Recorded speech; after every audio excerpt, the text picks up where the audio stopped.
प्राध्वनेषु गणासो रातज्ञापतियन्ति वर्गस्य तारा अर्भो नवादि काष्ठाभिन्नन्मुरमिवेत्यन्वमानः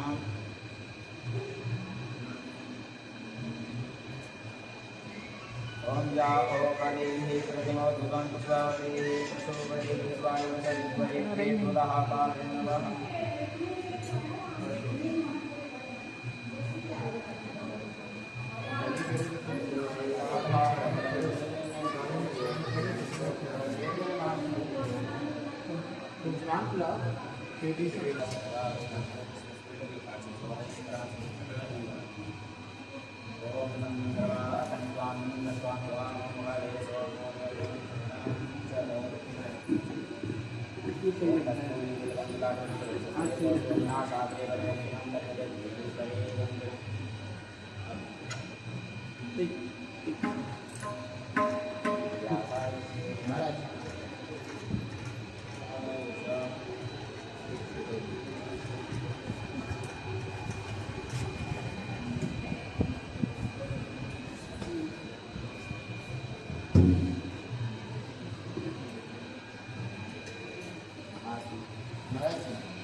प्रवेश करने से पहले कुछ भावनाओं और उसके पश्चात प्रवेश।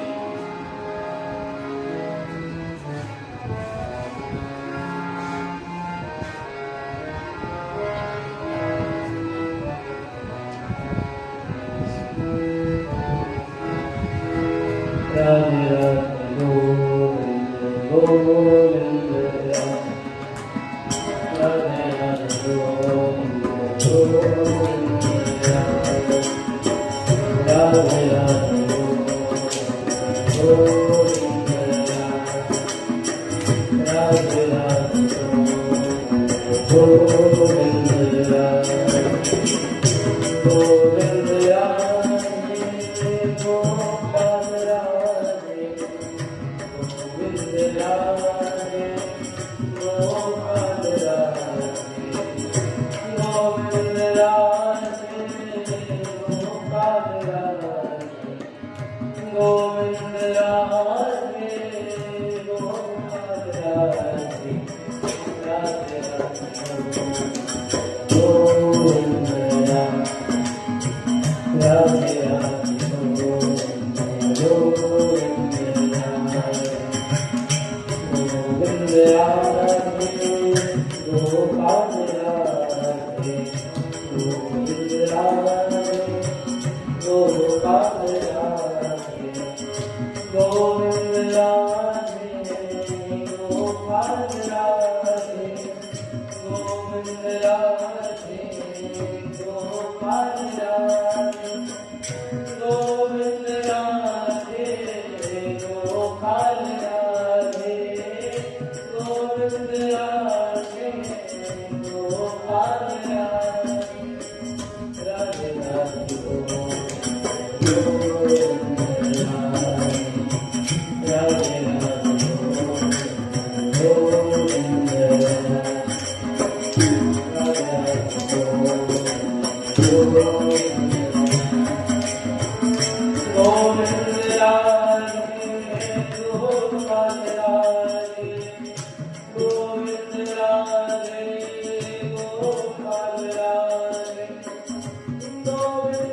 गोविंद गोविंद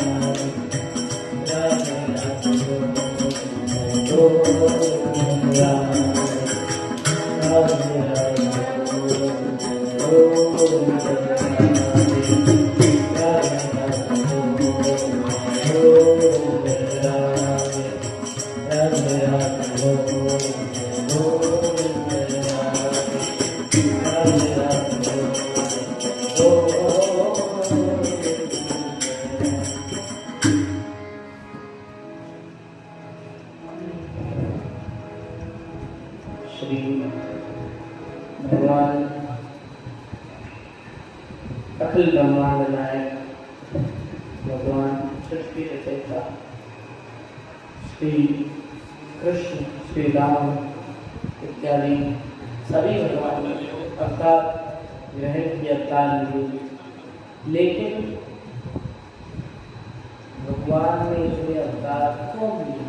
ये भगवान ने सृष्टि ही क्यों बनाई? क्या क्या जरूरत थी भगवान को ये सृष्टि बनाने? जब सभी भगवान है, ईश्वर अच्छे जीव अविनाशी, कुछ भगवान से नहीं है, बिना भगवान के कुछ भी नहीं है, ना आप है ना हम है, तो ये सृष्टि बनाई क्यों गई?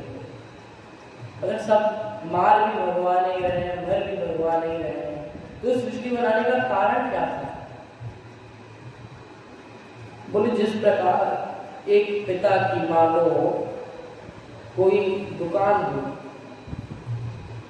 कुछ वो बेचता हो और उसी का पुत्र आकर के वही चीज उसकी पापा उसके पिता की दुकान से लेकर के उसी को वापस दे, तो उसके हृदय में कितनी सांत्वना होती है, उसको कितना अच्छा लगता है। इसी प्रकार ये परम पिता जगत नियंता भगवान है, जिसको सब उन्हीं का है। ये पूरी सृष्टि उन्हीं की है, ये सृष्टि उन्होंने ही बनाई है, आप उन्हीं के हैं, हम उन्हीं के हैं।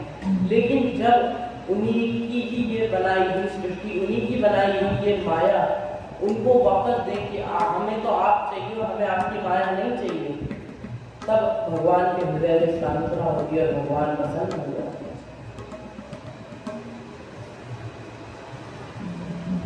ऐसे भगवान।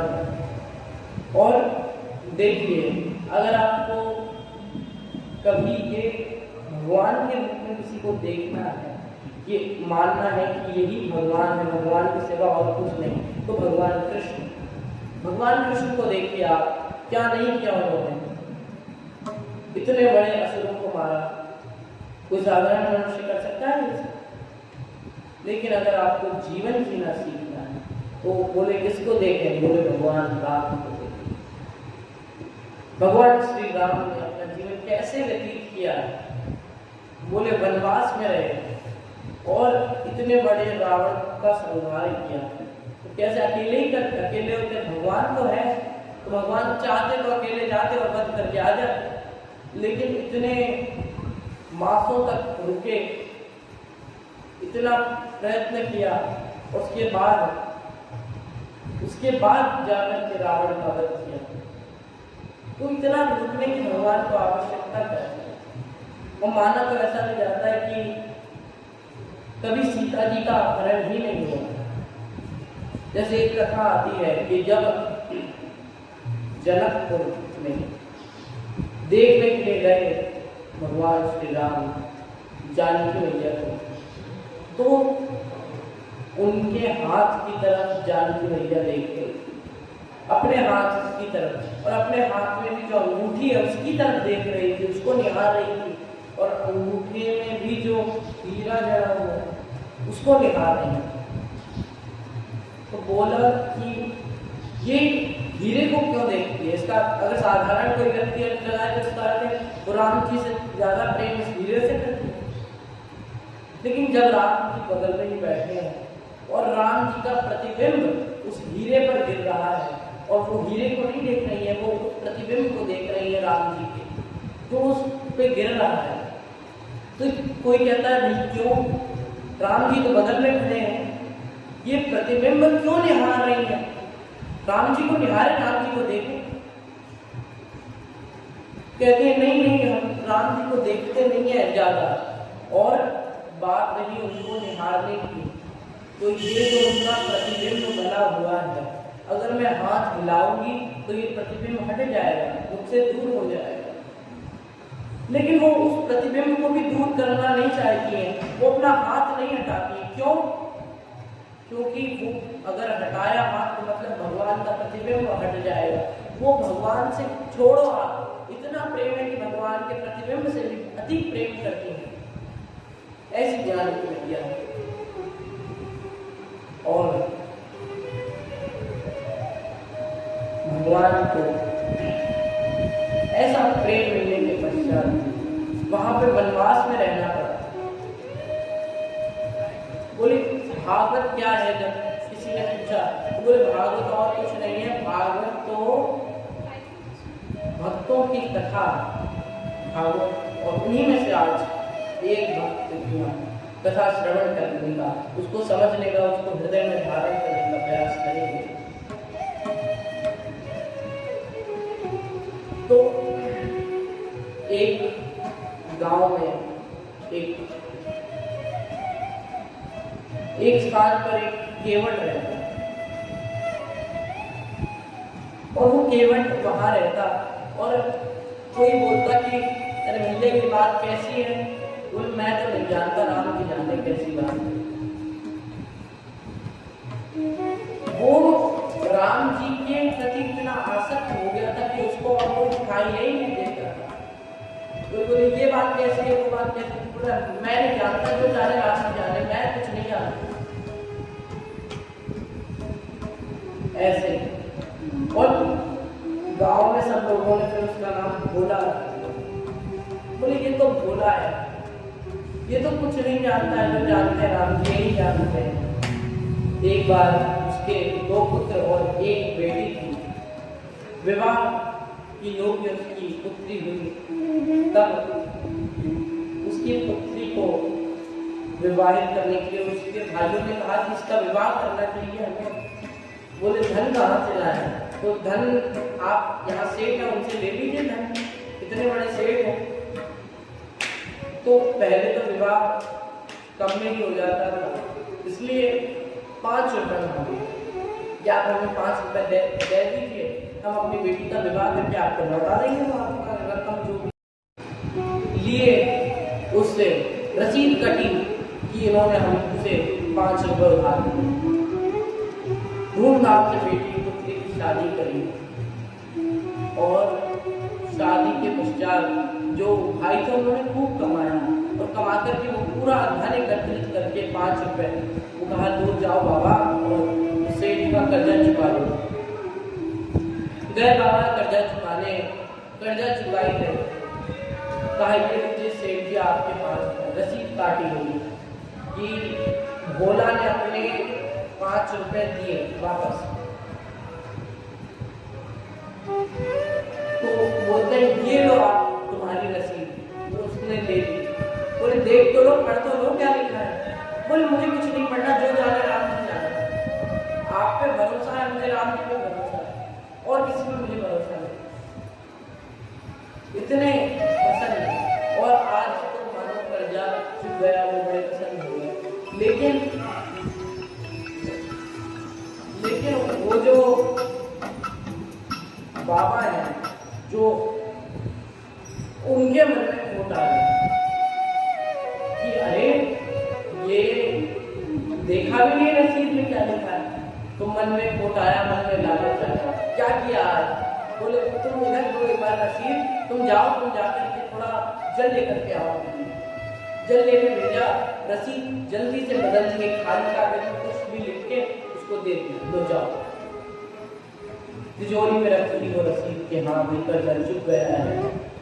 अब तो वो बड़ा प्रसन्न है। अब जहाँ रहता भगवान का, और आज कहीं नहीं जाता है वो, अब जाकर के भगवान के पास रहता है, भगवान के आश्रम में रहता है, वहीं झाड़ू लगाता है, वहीं रहता है।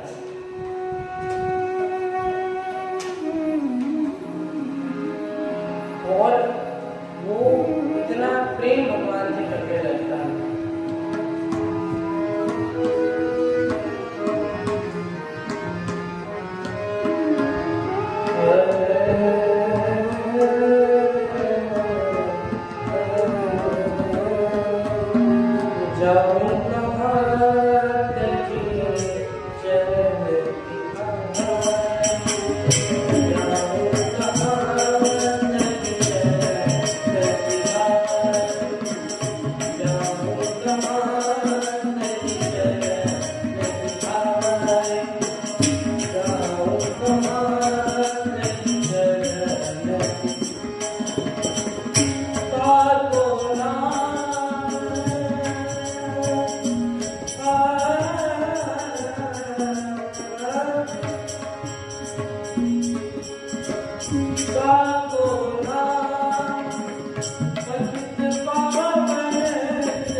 जिस मार्ग से राज्य में भगवान चले हैं उन्हीं पे अपने हाथों से वहां बुहारा लगाया, हम झाड़ू पे। बोले ऐसा करने से क्या भगवान मिल जाएंगे? बोले मिल जाएंगे, मिल गए। सबरी को देखो, रोज अगर वो नाम आपके अपने गुरु की बात की, एक दिन राम जी जरूर आएंगे, तुम रोज फूल बिछाओ, तो क्या मिलते भगवान? नहीं मिलते।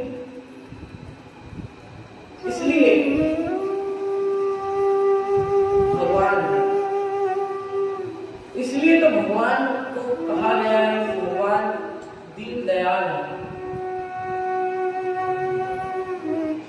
और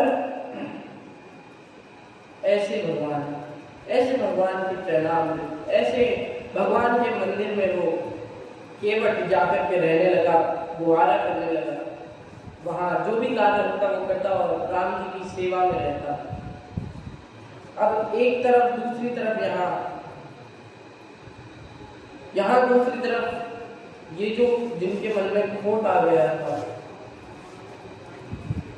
ऐसे ही सेठ जी आज कोर्ट चले गए और जाकर के कहा कि इसने हमारे पैसे लिए हैं और वापस भी नहीं लौटा, लौटाने का नाम भी नहीं लिया, बहुत काफी दिन हो गए। बोले नहीं ले रहा है, मतलब वो नहीं दे रहा है, आप हमारी कंप्लेन लिखी, कंप्लेन लिख पड़ेगी। मुकदमा करा, तारीख पर पहुंचा केवट से कहते कि ये तुमने इसके पैसे लिए, तुमने इससे पैसे लिए थे? बोले हाँ लिए तो थे। बोले तो चुकाए क्यों नहीं? बोले चुकाए भी, क्या प्रमाण तुम्हारा, तुमने चुका दिए? बोले प्रमाण हो, रसीद लाओ, रसीद मंगाई गई, लेकिन उसमें तो लेकिन इससे तो कुछ प्रमाणित नहीं होता है कि तुमने पैसे चुका दिए। समझ रहा है कि धोखा हुआ है, आज बड़े क्रोध में हो गए। लेकिन उनको अभी भी राम जी पर ही भरोसा है और किसी पर भरोसा है।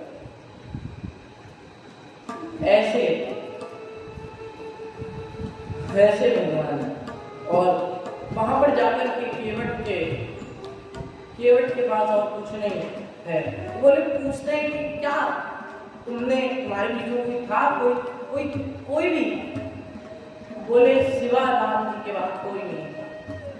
फिर रामचंद्र के सिवा वहां कोई प्राणी नहीं था। बोलते हैं कि ठीक है, कहाँ रहते हैं? बोले वहां तो थे कि अगली तारीख पे आना, बड़ी दया आई। गए जाकर के, अब जो उनके घर के ग्राहक थे, घर के लोग थे, उन्होंने पूछा तुमने राम जी का नाम क्यों नहीं लिया? बोले जब सब जगह रहते हैं तो वहां भी हो। ऐसा तो होता है कि वहां ना हो, हरि व्यापक सर्वत्र समाना, इसलिए मैंने कह दिया। तो अब ऐसा क्यों? आज भगवान को भी बड़ी दया आ गई और आज भगवान के पास पहली बार भेजा गया कि ये रामचंद्र जिनका भी नाम है, जाओ उनके वहां और जाकर के चिट्ठी लेके आ रहा हूं, भेजा। लेकिन यहाँ केवट की दशा क्या है? बोले केवट कुछ नहीं जानता है। केवट जानता है तो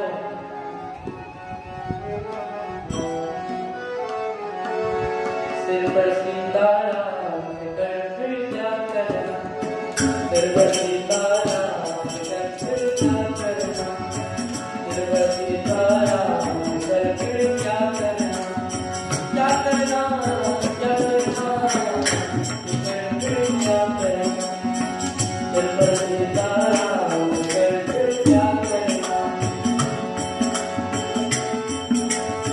सिर पर सीताराम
राम जी ही संभाल सकते हैं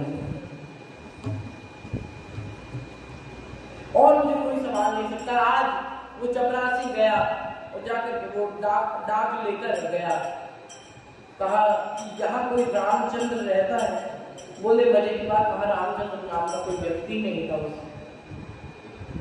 बोले रामचंद्र तो कोई नहीं रहता, लेकिन रामचंद्र का मंदिर जरूर है।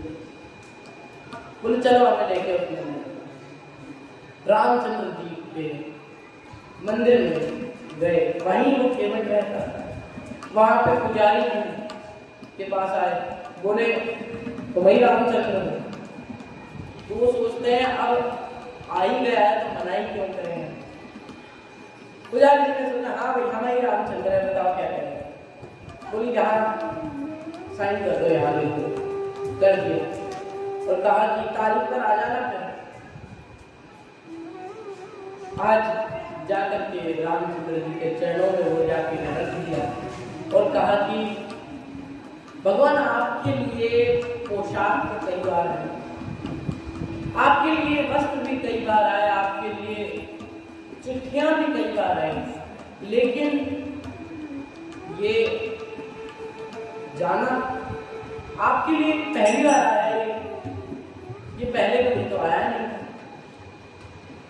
लेकिन जैसा भी हो, इस बार आप पहली बार जा रहे हैं, इसलिए कल सुबह आपको जल्दी उठना होगा। आज जल्दी ही द्वार बंद कर दिया होगा।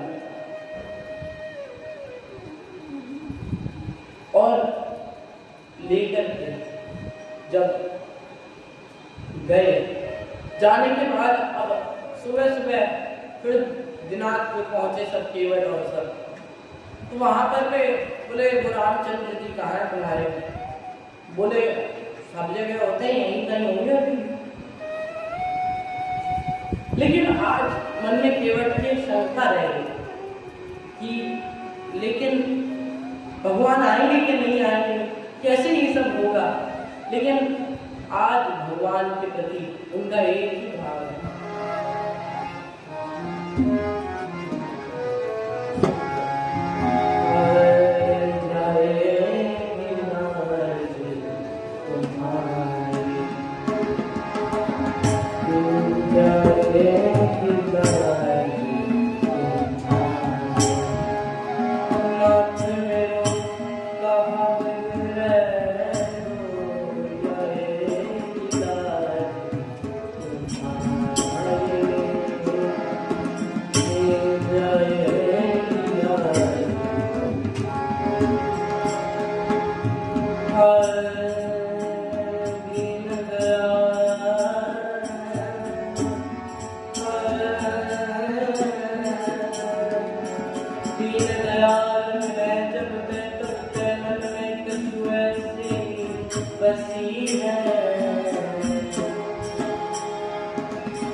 भगवान के प्रति एक पूरे जब आवाज लगाई गई रामचंद्र हाजिर हो, कोई नहीं आया। एक और बार आवाज लगाई रामचंद्र हाजिर हो। जब तीसरी बार आवाज लगाई कि रामचंद्र हाजिर हो, तब एक बूढ़ा व्यक्ति जिसकी झुकी ही देह, वो कह रहा हाँ ठहरो ठहरो आ रहे। और वहां पे इतनी झुकी कमर और चेहरा मानो किसी ने कभी देखा ही नहीं, ऐसा सौंदर्य, इतना वृद्ध व्यक्ति था। आया, आकर के बैठा, तो बैठने के पश्चात वहां पे पूछता है कि हाँ भाई तुम क्या कहना चाहते हो? बोले तुमकी कोई गलती नहीं, केवट की, मैं था वहां उपस्थित, मैंने देखा। बोले तुम कैसे कह सकते हो, कोई प्रमाण? हाँ है, इन्होंने रसीद बनाई थी, बस उनका जो अंदर की ग्लानि थी वो इनको नहीं हुई, इसलिए उन्होंने वो रसीद वापस रखी, कोई खाली कागज दे दिया। आज भी उनके रजिस्टर में वो रसीद रखी हो, जाओ देख लो। रजिस्टर मंगाया गया और वो रसीद मिली। वहां से उस केवट को बाइज्जत पुलिस किया गया। और वहां पे आज बड़ा प्रसन्न केवट को आज फिर वो जो जज साहब थे उनको बड़ी आशंका हुई, तो पहले बुलाया उसको चपरासी को, तुम इधर आओ, तुम किसको लेकर आए थे? बोले ये वो आदमी नहीं था जिसने हस्ताक्षर किए थे महाराज। बोले अच्छा ये वो आदमी नहीं था? जी महाराज ये वो आदमी नहीं था, हमें हुजूर माफ कर देना। चले गया। उसके पश्चात लेकिन फिर उस केवट को बुलाया, बोले ये तुम्हारे ही गांव का है? बोले हमारे गांव का क्या, ये तो सबके गांव का है। बोले ये कहाँ रहता है, कहाँ से आया था ये? बोले जहाँ हम रहते वहीं ये रहता है। तो तुम कहाँ रहते? बोले राम जी के मंदिर में। तो बोले पुजारी ये हो, ऐसी इनकी हालत लग नहीं रही है, और ऐसे वस्त्र पहन कर आए थे तो मंदिर इनमें बनवाया हो कि इनकी हैसियत नहीं लग रही थी। बोले सरकार ना ये पुजारी है, ना जिन्होंने बनाया, ना ये वो है, ये तो जो बैठे हैं इस मंदिर में ये वो ही है रामचंद्र। आज आंसू भर गए उस जज साहब के, बड़ा आत्मग्लानि हुई इसको, और जाकर के अपनी कोठी पे गया तो बस यही ध्यान करता गया।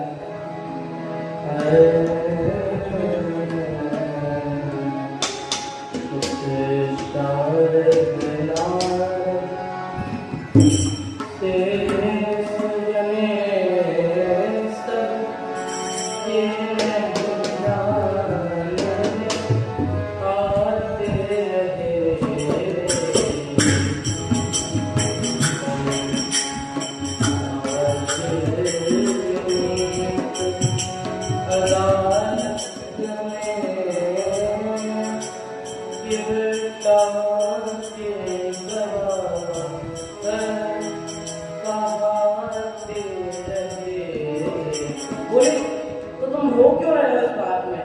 वो केवट की गवाह बन के आया, उनको तो आना ही था। वो ना आते तो उस केवट का था ही कौन, तो कोई और आता। तुम रोते क्यों इस बात पे?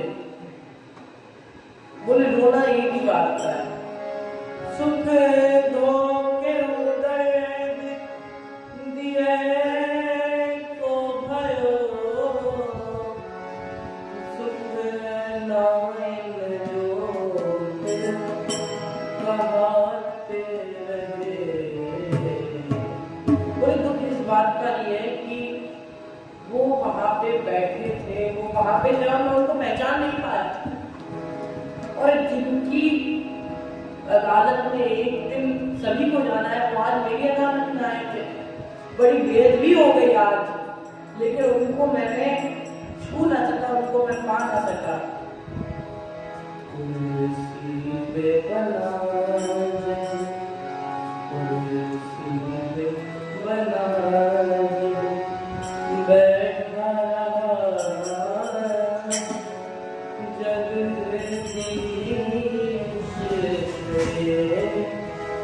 समझाते रहे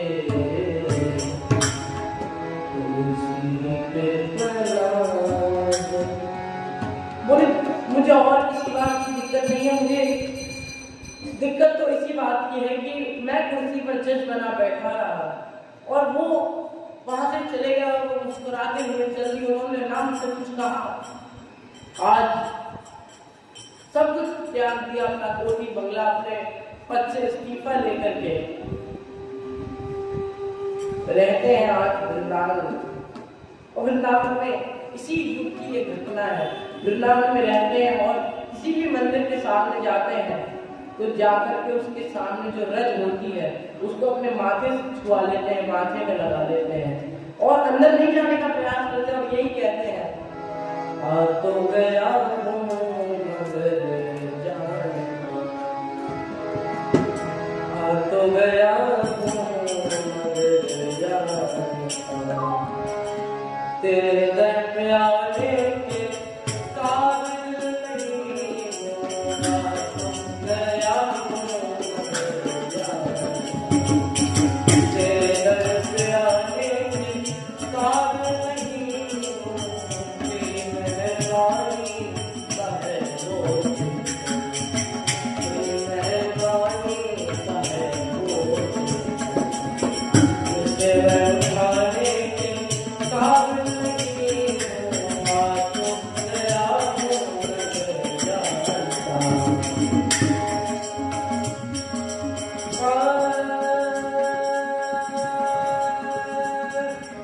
ज़माने की चाहत में तुझको बुलाया,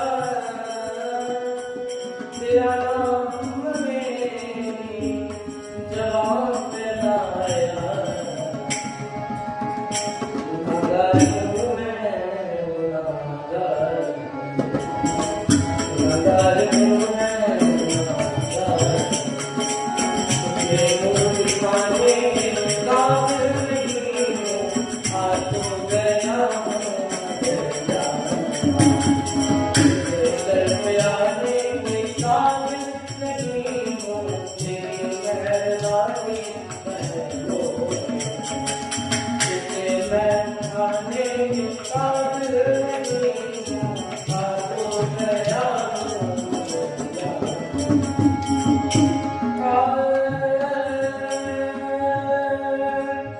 ये माला की डालता हूँ तुम भूल जाके, मगर कैसे दामन मैं फैलाऊं आगे।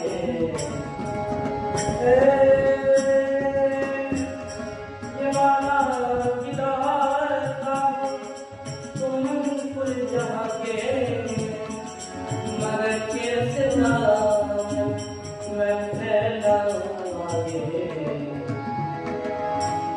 जो पहले दिया है मुझे गम में, पहले दिया है मुझे गम में, अब कर्जा चुकाने के काबिल नहीं हूँ, आ गया हूँ मगर जानता। तेरे दर पे आने के काबिल नहीं हूँ, तेरी मेहरबानी का है वो, तेरी मेहरबानी का है वो, जिसे मैं उठाने के काबिल नहीं हूँ, आ तो गया हूँ मगर जानता। तेरे दर पे आने के काबिल नहीं।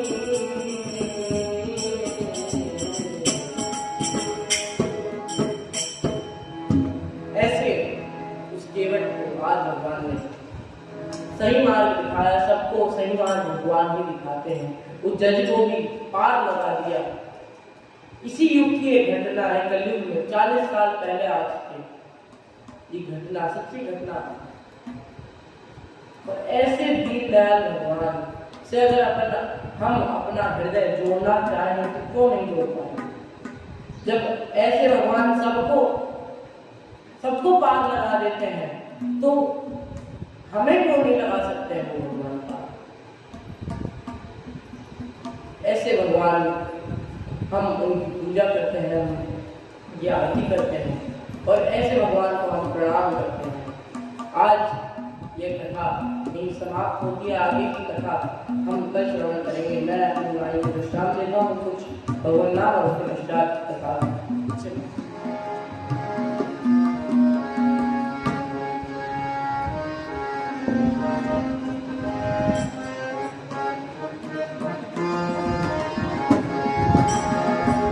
Hare Rama, Hare Rama, Rama Rama, Hare Hare, Hare Krishna, Hare Krishna, Krishna Krishna, Hare Hare, Hare Rama, Hare Rama, Rama Rama, Hare Hare Krishna, Krishna Krishna, Hare Hare, Hare Rama, Hare Rama, Rama Rama, Hare Hare, Hare Krishna, Hare Krishna, Krishna Krishna, Hare Hare, Hare Rama, Rama Rama, Hare Hare, Hare Krishna,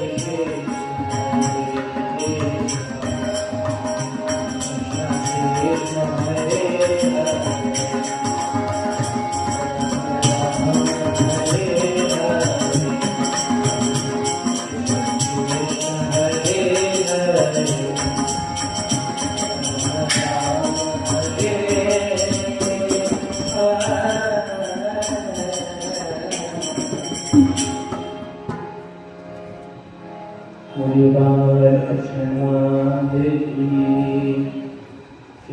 महाराज की, श्री महाराज की, सर्व संतन की, सर्व भक्तन की जय।